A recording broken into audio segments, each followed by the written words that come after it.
নিজ গ্রামের এবং গ্রামের বাহির থেকে এবং চট্টগ্রাম ১২ আসনত বাংলাদেশ জাতীয়তাবাদী দল হইতে সম্ভাব্য মনোনয়ন প্রার্থী ও গ্লোবাল ইসলামী ব্যাংকের সাবেক এমডি সৈয়দ হাবিব হাসনাত এলাকার সর্বস্তরত মানুষের লইয়েরে উঠান বৈঠক অনুষ্ঠিত হয়ে আগস্টের ৩০ তারিখ শনিবার সকালে ভেল্লাপাড়া মিয়া বাড়িত এই উঠান বৈঠক অনুষ্ঠিত হয়।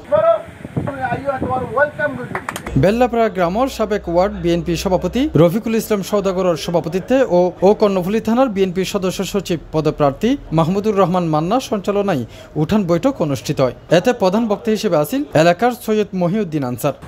আগত তো সবসময় গ্রামে আসতাম, যাইতাম গ্রামের মানুষের খবর লইতাম। আর আজ যাতে চুরি করি ব্যাংকর আর শত ব্যস্ততার মধ্যেও আই যদি উনতাম যে বেল্লাপাড়া তুমি কেউ আসছে আয় আমাদের টিকা আসতে হবে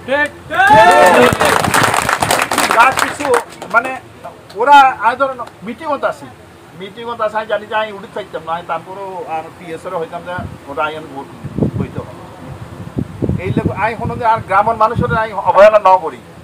অনুষ্ঠানত উপস্থিত আছেন গ্লোবাল ইসলামী ব্যাংকের ইনভেস্টমেন্ট ডিভিশনের প্রধান SM মিজানুর রহমান, সাবেক ওয়ার্ড ছাত্রদল সভাপতি শহীদুল আলম, জিরি ইউনিয়ন ছাত্রদলের সাবেক সেক্রেটারি মোহাম্মদ কাশেম, বেল্লাপাড়া যুবদলের সাবেক সাংগঠনিক সম্পাদক মোহাম্মদ হাসান, পটি উপজেলা যুবদলের সাবেক সহপ্রচার সম্পাদক আনসার, কুসুমপুরা ইউনিয়ন যুবদল নেতা মুর্শেদ আলম সহ আরো বোধকেই এবং আই আজ 11 বছর অসুস্থ ওনারা জানুন।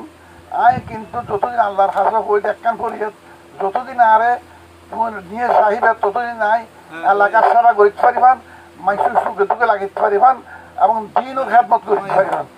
স্যার সুশাসন করি বেল্লাই স্যার, সুশাসন বেল্লাই স্যার, অত্যাচার অফিসার ইনুন বাঁচি বেল্লাই ইনুন বাঁচাই বেল্লাই ও একটা সুযোগ পাইয়ে এই সুযোগটা এটা ব্যবহার করতে স্যার। এছাড়া আব্দুল মান্নান, মোহাম্মদ জাবেদ, নেজাম, শাফাত, এনাম, নজরুল, আমান, শামীম, হৃদয়, শাহেদ, ইমন, সামির, জিসান, নিজাম, শাহাদাত, আবুল কাশেম, রাশেদ, সালেম, ফারুক, আরিফ এবং মঞ্জুরুল উপস্থিত আছেন।